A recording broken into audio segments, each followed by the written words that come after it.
بسم اللہ الرحمن الرحیم۔ السلام علیکم ورحمۃ اللہ۔ عزیز طلبہ، آج ہمارا سبق نمبر 123 ہے اور اس سبق میں ہم باب فی من یمر علی العاشر کرتے ہیں۔ اس باب کا مطلب یہ ہے کہ حاکم وقت کی طرف سے اپنی ریاست کے اندر انٹر ہونے والے جو راستے ہیں اور سڑکیں ہیں، اور وہاں پر چیک پوسٹ بنا کر وہاں پہ پہلے زمانے کے اندر تو عاملین مقرر ہوتے تھے اور وہ چونکہ سرحد کی حفاظت بھی کرتے تھے، اور جو وہاں سے انٹر ہوتا تھا یعنی دوسرے ممالک سے یا دوسری ریاستوں سے، تو وہ جو اندر آنے والا تھا تو اگر وہ مسلمان ہے تو چونکہ وہ اب ریاست کی حمایت میں، ریاست کی حفاظت میں آ گیا ہے اور اس کا مال بھی وہ ریاست کی حفاظت میں آ گیا ہے، تو اس حفاظت کے بدلے میں اگر وہ مسلمان ہے تو اس سے اس کے مال کی زکوٰۃ اگر اس نے پہلے ادا نہیں کی تو ادھر ہی وہ عامل وصول کر لیتا تھا، اور عشر ہے تو عشر وصول کر لیتا تھا۔ اور اسی طریقے سے اگر کوئی مویشی لے کر وہ ریاست میں آ رہا ہے تو اس سے وہیں پہ وہ وصول کر لیتا تھا، بشرطے کہ اس نے خود ادا نہ کیے ہوں۔ البتہ مویشی کی جو زکوٰۃ ہے وہ تو حاکم وقت ہی کی ذمہ داری ہوتی تھی کہ وہ اس کو وصول کرتا تھا، اگر وہ کوئی آدمی الگ سے ادا کرے بھی تو اس کا وہ ادا کرنا درست نہیں ہوتا تھا۔ اگر ریاست کے اندر کوئی غیر مسلم آ رہا ہوتا تھا تو اگر وہ ذمی تھا یعنی ریاست کے اندر رہنے والا تھا اور ٹیکس دے کر، جزیہ دے کر، تو اس کا جزیہ یا اس کا مسلمانوں کی زکوٰۃ کا ڈبل وہ اس سے وصول کیا جاتا تھا، وہ بھی عاشر اور عامل وہیں پر چیک پوسٹ پر ہی اس سے وصول کر لیتا تھا۔ اسی طریقے سے اگر دارالحرب سے کوئی کافر آ رہا ہے تو وہ چونکہ عارضی طور پر آئے گا، اس کو مستأمن کہتے ہیں، 1 سال کے اندر اندر وہ واپس جانے کا ذمہ دار ہوگا اور حقدار ہوگا، تو وہ چونکہ بزنس کے لیے، کاروبار کے لیے آتا ہے یا اس طریقے سے لوگ آتے تھے، تو وہ بھی اپنے جان اور مال کی حفاظت چاہتا ہے، تو اس کی حفاظت کی ذمہ داری لیتے ہوئے اس کو امن دیا جاتا ہے اور اس سے پھر وہ وہاں پہ ٹیکس وصول کیا جاتا ہے۔ تو یہ ساری ذمہ داری اس عامل کی ہوتی تھی، اور اب بھی یعنی ممالک کے اندر اسی طریقے سے ہو رہا ہوتا ہے، جس طریقے سے مثلا ٹیکس تو مسلمانوں سے بھی وصول کیے جاتے ہیں اگرچہ وہ زکوٰۃ کی مد میں نہ ہوں، جیسے کہ ٹول پلازے ہوتے ہیں، دوسرے ہوتے ہیں، بس اس طرح کی مثال آپ سمجھ لیں۔ تو وہ جو عاملین ہوتے تھے تو ان کا کام صرف زکوٰۃ وصول کرنا نہیں تھا، عشر وصول کرنا نہیں تھا، بلکہ ان کا کام وہ زیادہ جو ان کا کام تھا وہ غیر مسلم جو ریاست کے اندر آئیں گے تو ان سے ٹیکس وصول کرنا، جزیہ وصول کرنا، اور ذمی جو ہیں ان سے جزیہ وغیرہ وصول کرنا تھا۔ لیکن اسی وجہ سے ان کو چونکہ ان سے 10% لیا جاتا ہے، عشر لیا جاتا ہے غیر مسلم سے، تو اس لیے اسی عشر کے نام سے اس کو عشر بھی کہتے ہیں۔ تو یہ تو اس وجہ سے تھا، لیکن چونکہ وہ زکوٰۃ بھی وصول کرتے تھے جن لوگوں نے زکوٰۃ ادا نہیں کی،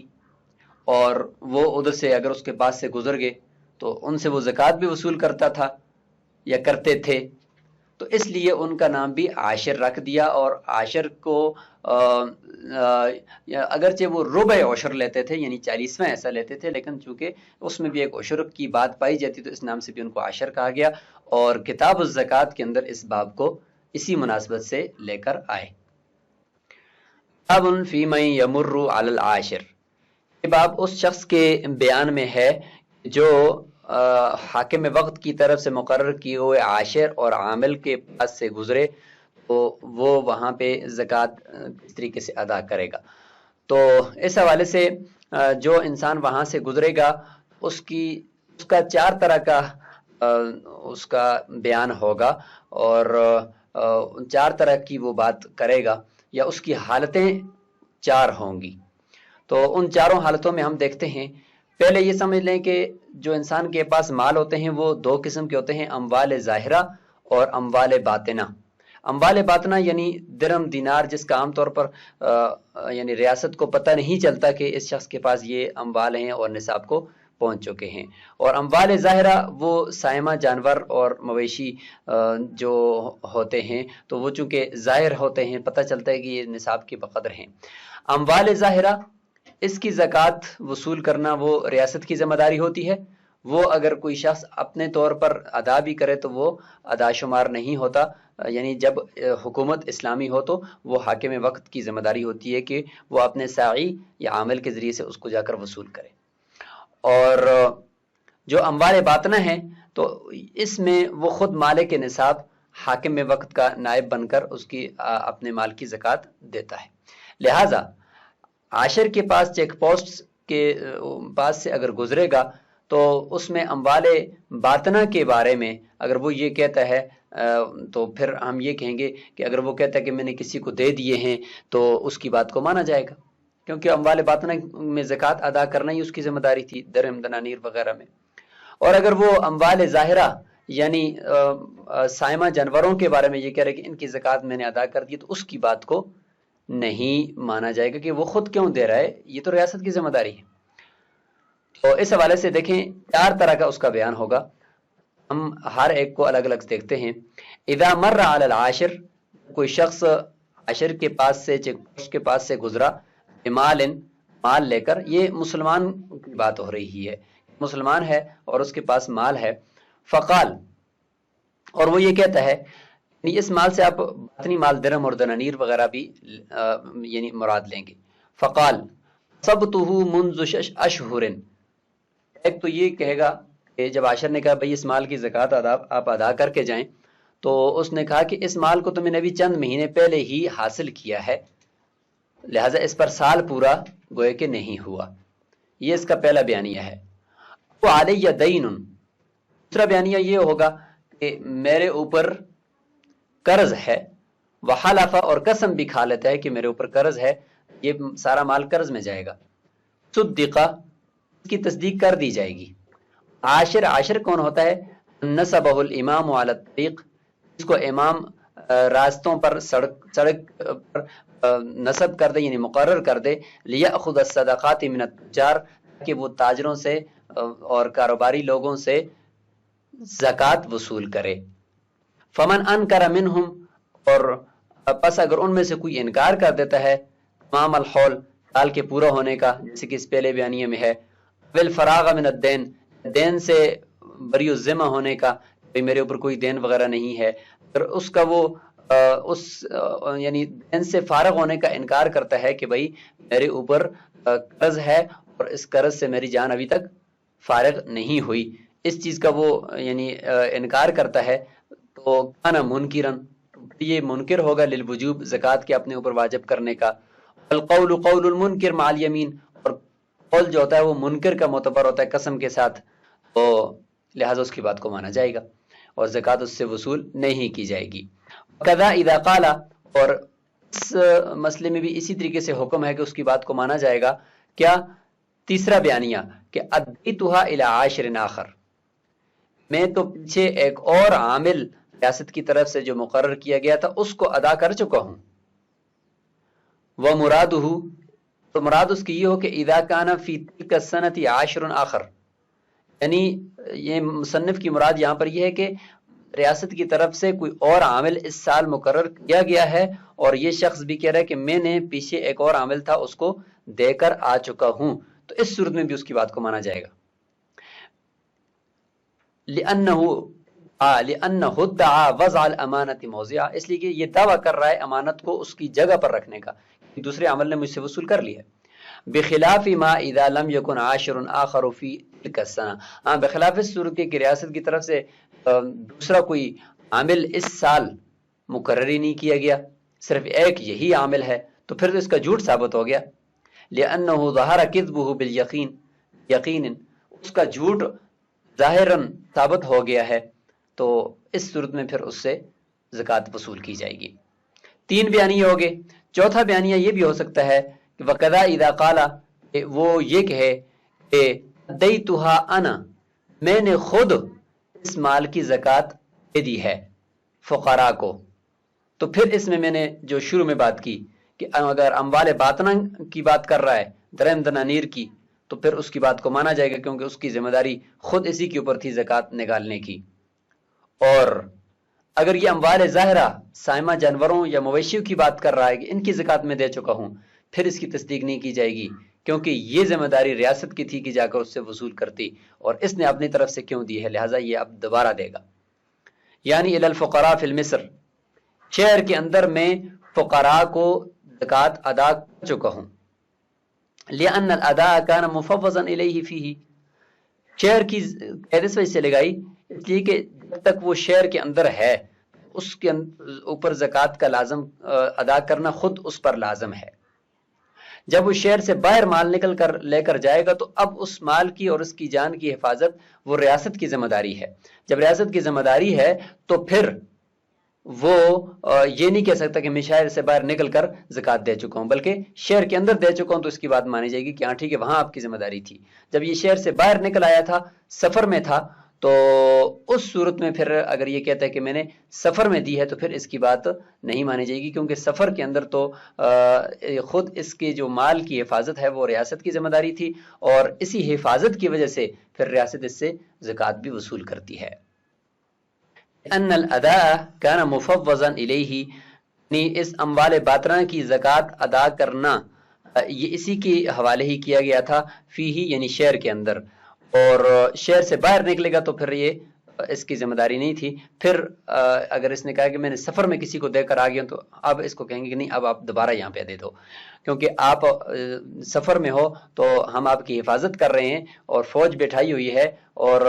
سیکورٹی بٹھائی ہوئی ہے آپ کی حفاظت کے لیے، لہٰذا اس حفاظت کی وجہ سے ہم آپ سے یہ وصول بھی کریں گے. وولایۃ الاخذ بالمرور، اور اشکال کا جواب دیا جا رہا ہے اگر ذمہ داری اس مالک نصاب کی تھی اور اسی کے حوالے کیا گیا تھا زکوٰۃ کا ادا کرنا، پھر عشر کو کیوں بٹھایا، عامل کو کیوں بٹھایا ہوا ہے؟ تو اس کا جواب دیتے ہیں کہ وولایۃ الاخذ بالمرور، عاشر کی جو لینے کی ذمہ داری ہے یہ اس کے پاس سے گزرنے والے آدمی سے لینے کی ذمہ داری ہے، نہیں جو سفر میں آئے گا اس کے پاس سے گزرے گا اس سے لینے کی ذمہ داری ہے. جو شہر کے اندر زکوٰۃ ادا کرتا ہے اس کی ذمہ داری عاشر کے اوپر نہیں ہے. لدخولہ تحت الحمایہ، تو اس کے پاس سے گزرے گا تو وہ اس کی حفاظت کے تحت داخل ہو جائے گا تو اس سے پھر وہ زکوٰۃ بھی وصول کرے گا. جس طریقے سے ہم نے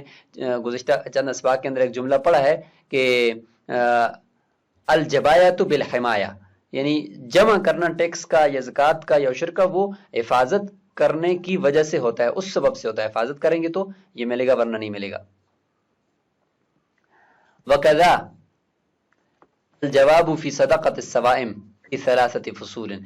پہلے تین جو بیانیے ہیں ان کے اندر سائمہ جو جانور ہیں یعنی جس کو اموال ظاہرہ ہم کہتے ہیں ان کی زکوٰۃ کے بارے میں بھی یہی حکم ہے کہ اس کی بات کو مانا جائے گا. کون کون سے تین بیانیے؟ یعنی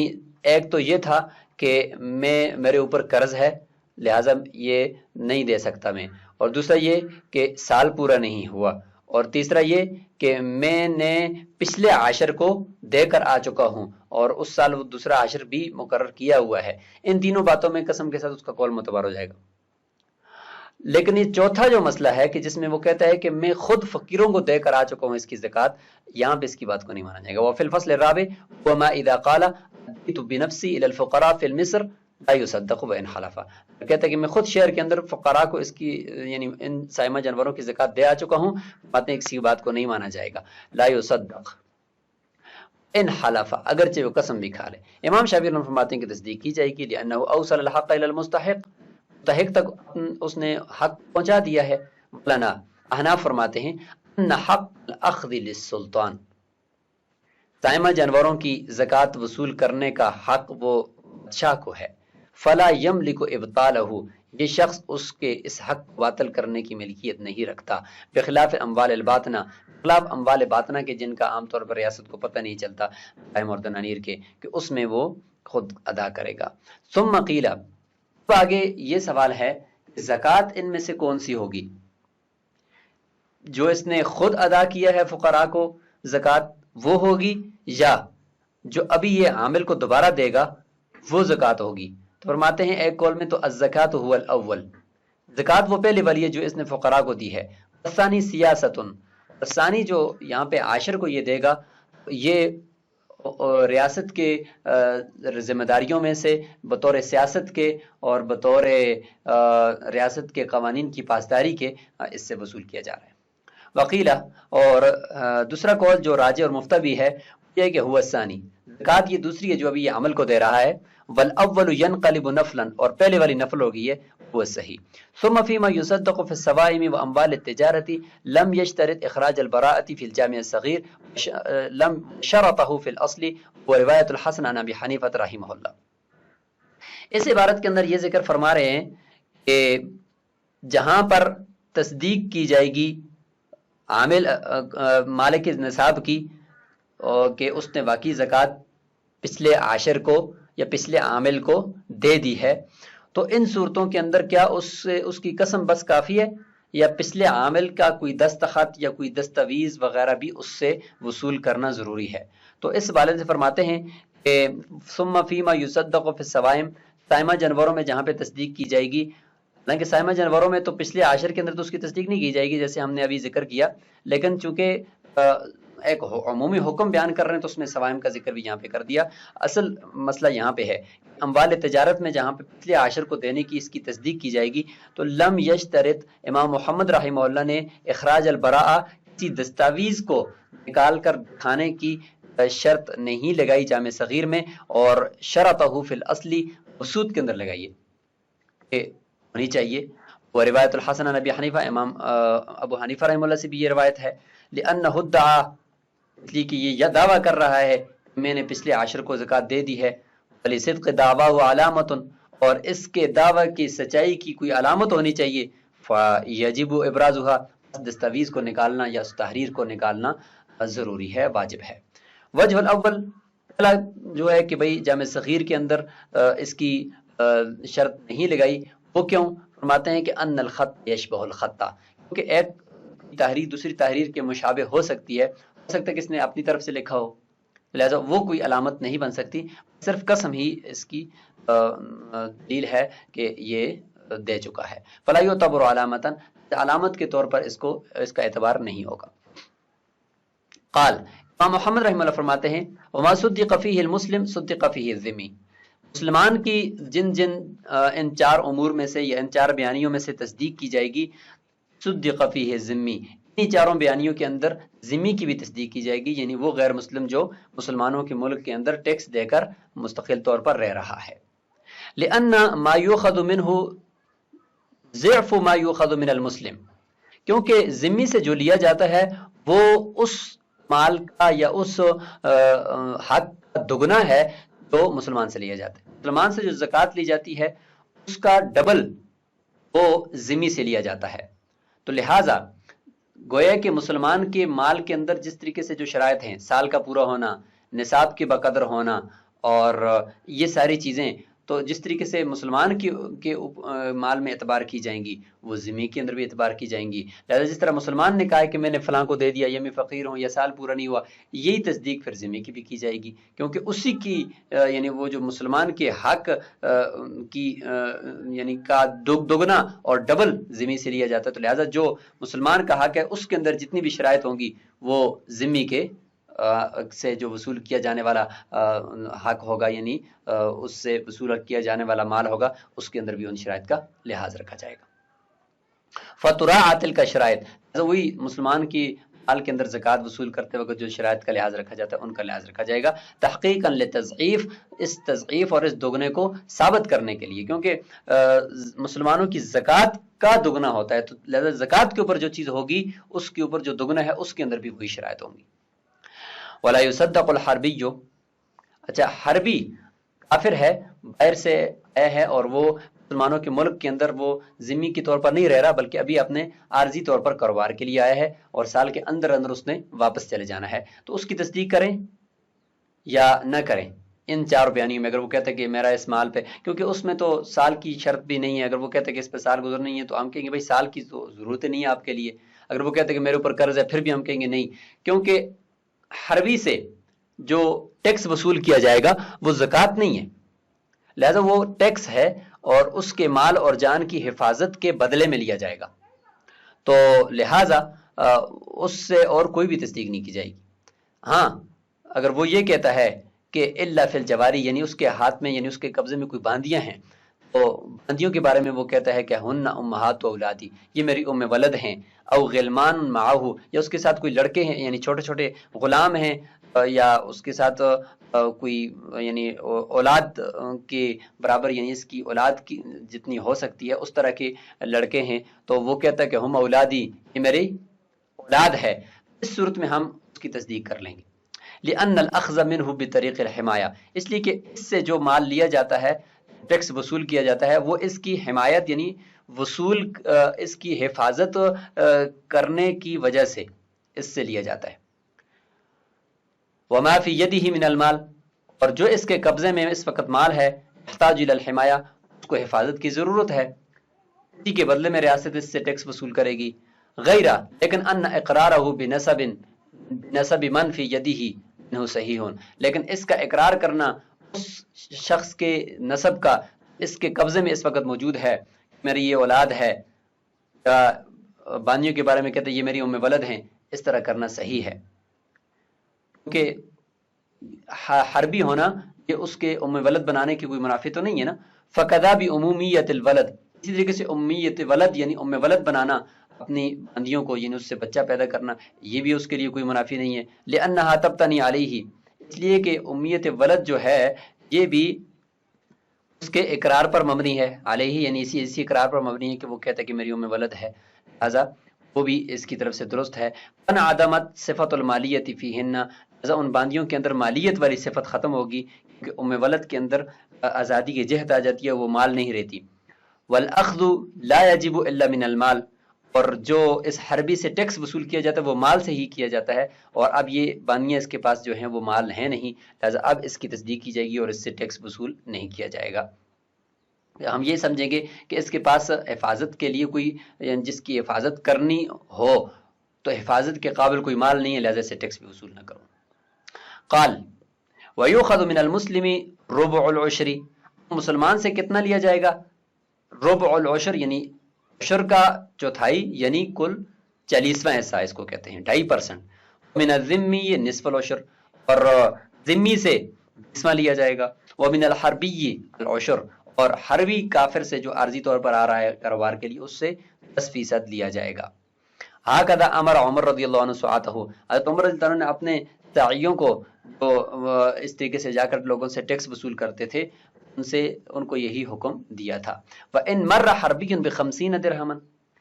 اگر کوئی حربی ریاست میں آیا، دارالاسلام میں آیا،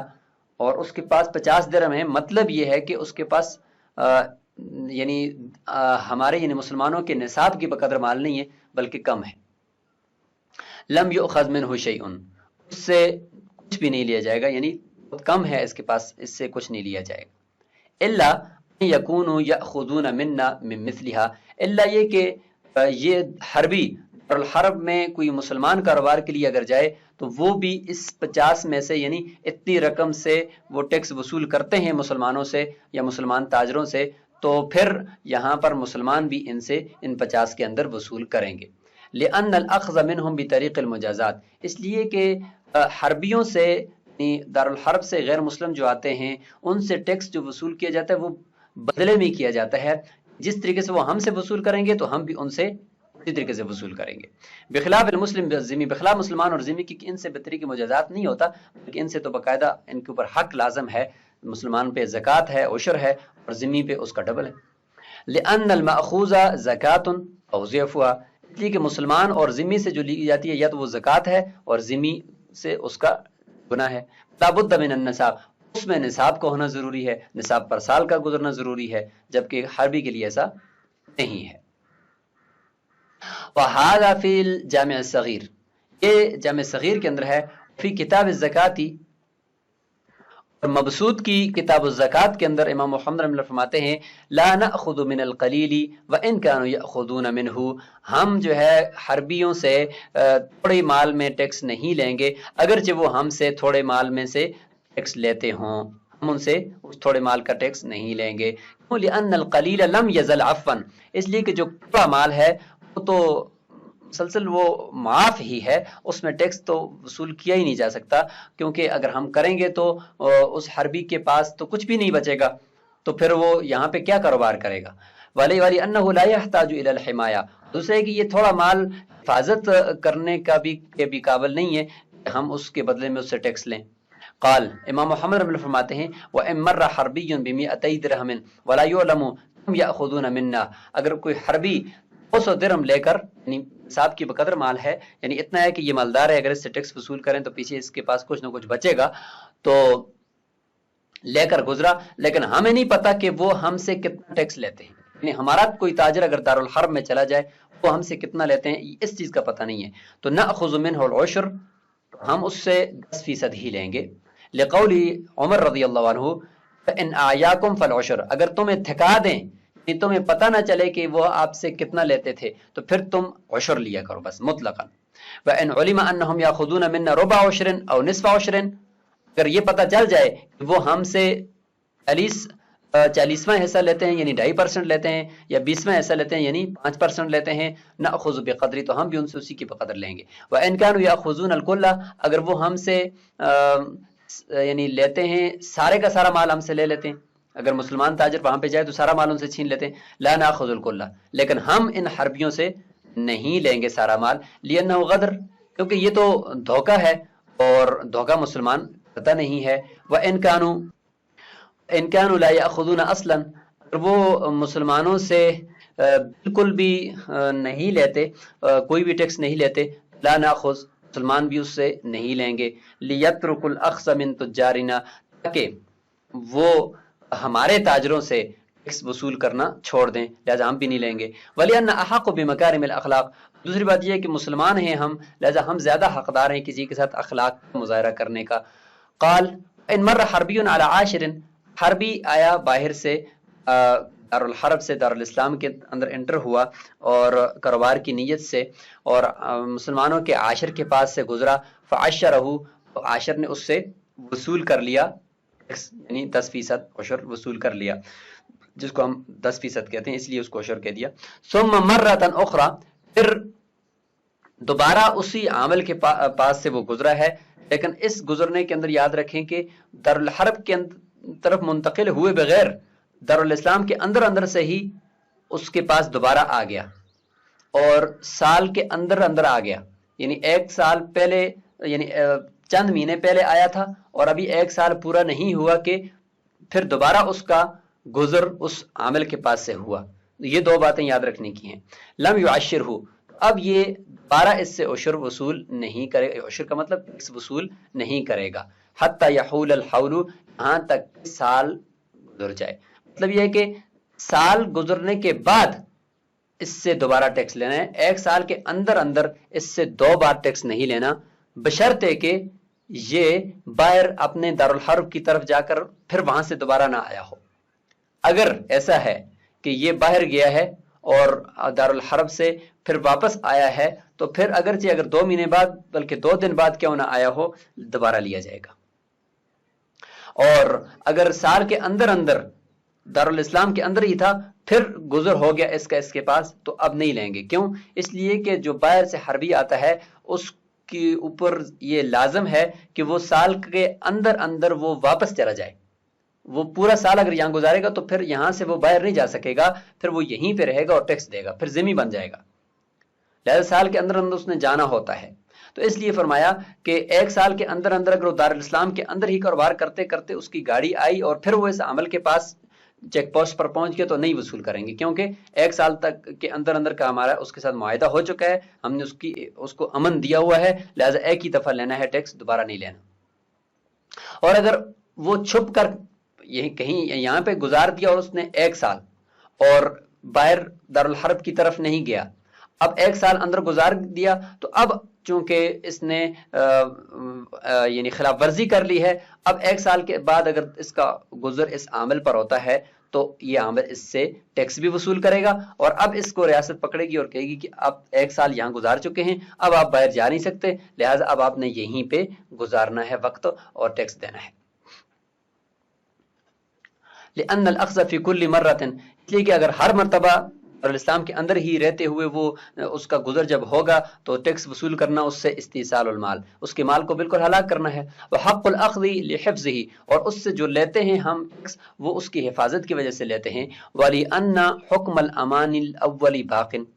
اور دوسری دلیل یہ ہے کہ ابھی تک اس کے ساتھ جو ہم نے امن ان کو دینے کا جو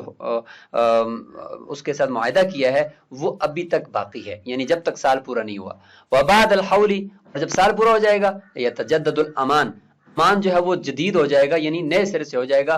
اگر دارالحرب سے واپس آ گیا تو ہم لیں گے اس سے اور نیا اس کے ساتھ امان کریں گے، اور اگر دارالاسلام کے اندر ہی اس نے سال گزار دیا چھپ کر اور نہیں گیا باہر تو پھر بھی اس کے ساتھ نیا امان ہوگا ذمہ والا. لأنه لا يمكن من المقام الا حولا، اس لیے کہ اس کو یہاں اس دارالاسلام کے اندر ایک سال تک ٹھہرنا اس کے لیے ممکن نہیں ہے، یہاں پہ قیام کرنا، یا اس کو قدرت نہیں دی جائے گی یہاں پہ ٹھہرنے کی، الا حولا، سوائے ایک سال کے، یعنی قریبا من الحول، یعنی ایک سال کے قریب تک، یعنی ایک سال کے اندر اس نے جانا ہوتا ہے. ایک سال مکمل، ایک سال تک اس کو یہاں پہ ٹھہرنے کی اجازت نہیں ہے. اس عبارت میں دیکھیں تھوڑا سا یعنی اشکال ہے کہ یہاں پہ دیکھیں کہ ایک سال اس کو ٹھہرنے کی اجازت نہیں ہے، کہ ایک سال ہے یعنی قریبا من الحول، اور قریبا من الحول اگر ہم کہیں، اور دوسرا یہاں پہ یہ سمجھیں کہ الا، بعض نسخوں میں الا نہیں ہے بلکہ یہ ہے لأنه لا يمكن من المقام حولا، کہ اس کو ایک سال یہاں ٹھہرنے کی اجازت نہیں دی جائے گی. اس طریقے سے اگر عبارت ہوگی تو پھر اس عبارت کے ساتھ تھوڑا سا ناقض آتا ہے کہ یہاں پہ تو کہا کہ یہاں تک کہ سال اس کے اوپر گزر جائے تو پھر دوبارہ اس سے ٹیکس لیں گے، اور یہاں پہ کہا کہ ایک سال اس کو ٹھہرنے کی اجازت نہیں ہے. دونوں میں ہو جائے گا تعارض، اور اس کا جواب بھی دے دیا ہے کہ یہاں پہ جو کہا ہے کہ اس کے اوپر سال گزر جائے، مطلب یہ کہ چھپ کر اس نے یہاں پہ سال گزار دیا، حالانکہ جانا اس نے تو ایک سال کے اندر تھا، اگر چھپ کر گزار دیا تو پھر اس سے دوبارہ وصول کیا جائے گا، یعنی ایک سال کے بعد نیا امان اس کے ساتھ ہو جائے گا. الاخذ بعده لا يستأصل المال، اور اس کے بعد یعنی ایک سال گزرنے کے بعد جو اس سے ہم دوبارہ ٹیکس وصول کریں گے تو یہ اس کے مال کو ہلاک نہیں کرتا، ایک سال کے اندر اس نے اتنا بزنس بھی کر لیا ہوگا. وَإِنْ عَشَرَهُ فَرَجَعَ إِلَى دَارِ الْحَرْبِ، اگر ایک دفعہ اس سے عشر وصول کر لیا یعنی ٹیکس وصول کر لیا اور پھر وہ دارالحرب کی طرف چلا گیا، ثم خرج من يومه ذلك، پھر